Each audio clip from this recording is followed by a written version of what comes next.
Hey, salut à tous, bienvenue à Question Auto. Matt à bord du Nissan Kicks.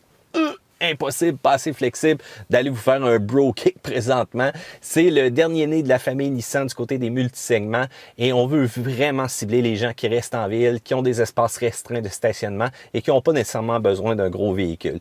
L'extérieur, quand on regarde ça, eh bien, c'est vraiment un petit look cool, jeune, branché. L'édition qu'on a présentement, une couleur 2 tons qui est vraiment très bien côté qualité de peinture, côté agencement de couleurs aussi. Si on regarde le toit, ça nous rappelle la couleur de la fameuse Nissan GT-R. La grille en avant, le fameux V-Motion. Et on a les effets de boomerang qu'on est habitué de voir dans la gamme de chez Nissan. Le reste, c'est quand même intéressant. La section du pare-choc arrière, cependant noir. On a jumelé aussi la fameuse partie du toit flottant à cette couleur-là. C'est quand même un très beau véhicule, malgré son côté très petit, là, si on veut. L'intérieur, c'est bien fait. Il y a quelques éléments de plastique cependant. Dépendant de la version que vous allez choisir, c'est pas tout à fait la même configuration au niveau de l'écran central. On a de disponibles Apple CarPlay et Android Auto, mais faites attention, ce n'est pas de base présentement avec le véhicule. Ward, vous le savez, c'est la compagnie qui évalue les différents intérieurs des véhicules et présentement, on en fait un choix de sélection. J'avoue que c'est quand même bien placé, l'ergonomie est quand même là, les sièges sont très confortables aussi à l'intérieur. On a fait quand même le travail. Il faut dire aussi que l'espace à l'intérieur, le coffre, très appréciable. Je dois avouer que j'ai été surpris un peu par l'espace qu'on a pour loger des valises ou encore ce qu'on veut transporter dans ce véhicule-là.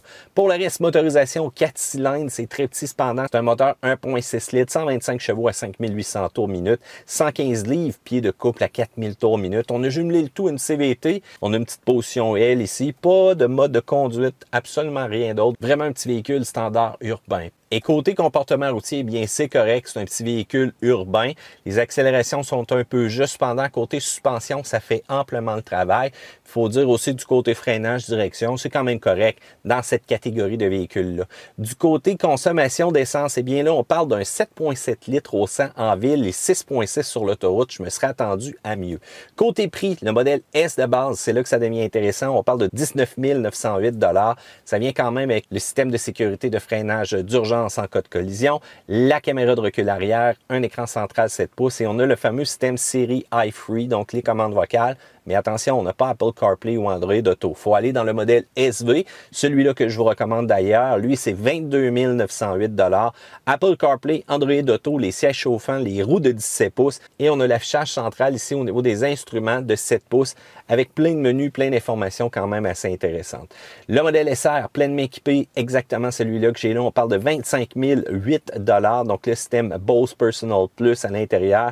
On va avoir aussi le fameux haut-parleur ici dans l'appui tête du conducteur qui donne quand même un effet 360 degrés.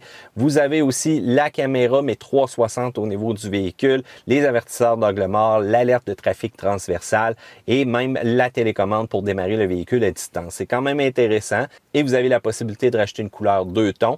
Et les peintures, en passant, c'est entre 135 et 450 $. Il y a pas de package, pas de groupe d'options qu'on peut ajouter sur celui-ci. Faites attention, il y a certains accessoires comme des sonores de recul qui sembleraient être installés en concession. C'est pas nécessairement mon trip, surtout pour des choses comme ça. Il faut que ce soit très bien fait. Du côté des points négatifs pour le véhicule, eh bien, la motorisation, c'est un peu juste. Les accélérations, c'est la même chose. Quand on veut dépasser sur l'autoroute, 125 forces, c'est très, très juste. C'est uniquement une traction. Il n'y a pas de possibilité d'avoir la traction intégrale. Et lorsqu'on va aussi rouler à très haute vitesse, là, je vous le dis tout de suite, j'ai entendu du son, puis là, tu vas me dire, ouais, mais Matt, on roule jamais à très haute vitesse. Ouais, mais quand il y a du vent transversal, cependant, je l'ai entendu, fait que j'étais un peu surpris, puis ça fait un petit saut, là. Vous allez le voir, vous l'entendez dans les vidéos d'accélération que j'ai fait. Pour le reste, bien, c'est pas nécessairement ultra économique et Android Auto, Apple CarPlay qui n'est pas de base, ça me surprend énormément. Du côté des plus, cependant, le prix est très intéressant. C'est pas compliqué non plus faire la configuration de son achat. L'intérieur est fonctionnel, je l'avoue, je donne ça à Warren, mais de là d'en faire un meilleur intérieur, je trouve qu'il y a quand même beaucoup de plastique. J'ai hâte de voir au travers du temps, mais ça reste confortable. Puis il y a de la prise USB en masse aussi présentement dans ce véhicule-là. C'est facile à stationner, facile à conduire en ville et c'est ce que les gens recherchent cherchent habituellement quand ils achètent un petit véhicule comme ça. Le fameux Bose, le fameux système de son 360, c'est un beau petit gadget. J'aime ça. Si vous aimez la musique, vous allez trouver que c'est assez immersif si on veut. Beaucoup d'éléments de sécurité aussi à l'intérieur du véhicule, dont la fameuse caméra 360 degrés pour un petit véhicule de cette classe-là. C'est quand même intéressant. Donc, la compétition présentement ultra féroce, c'est un segment qui est littéralement en explosion. Fait que quand on regarde le Mazda CX-3, c'est pour les amateurs qui aiment conduire un petit peu plus performant aussi, l'intérieur un petit peu plus raffiné, mais il faut dire qu'on change de gamme de prix présentement. Il faut dire qu'avec le Mazda CX-3, la garantie est super intéressante, kilométrage illimité. Je dois vous avouer que ça devient quasiment un choix logique, surtout si vous faites beaucoup de kilométrage, beaucoup de routes. Si vous aimez l'aventure cependant, vous recherchez le véhicule qui est un petit peu plus apte à sortir des sentiers battus, eh bien ça va être le Subaru Crosstrek, traction intégrale de base, le fameux X-Mode. Les versions de base, bon, un intérieur qui est correct, mais qui est un peu similaire aussi à celui-ci qu'on a présentement. Une belle garde au sol, quelque chose qui peut vous amener loin, surtout bien équipé de pneus d'hiver, c'est assez impressionnant. Le Honda HR-V, fiable. On a une configuration de siège en arrière, les fameux Magic Seat. Il y a de l'espace à l'intérieur, mais je dois avouer présentement qu'on est capable de rivaliser aussi avec le petit véhicule qu'on a ici. Le Hyundai Kona, traction intégrale disponible, un look qui est original. Et là, faites attention, Hyundai arrive avec le Venue aussi, un nouveau joueur dans ce segment-là. J'ai hâte de voir qu'est-ce que ça va donner. On en rajoute des multisegments. Voulez-vous, vous allez en avoir. Beaucoup de configurations possibles avec le Kona, dont une version électrique, ce qui en fait un modèle digne de mention. Même chose aussi pour la Kia Soul. L'espace à l'intérieur, ça a beau avoir de l'air carré, eh bien, on est capable d'en mettre avec cette configuration-là.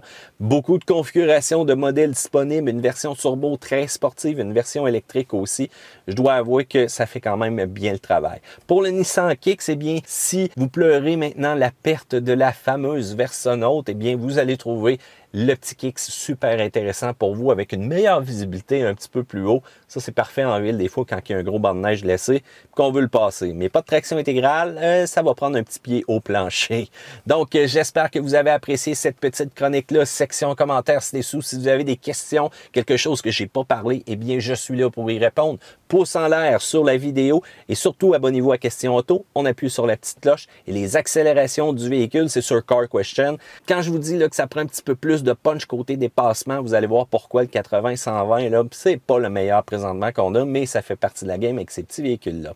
Matt vous dit à la prochaine à une autre vidéo de Question Auto. Bye!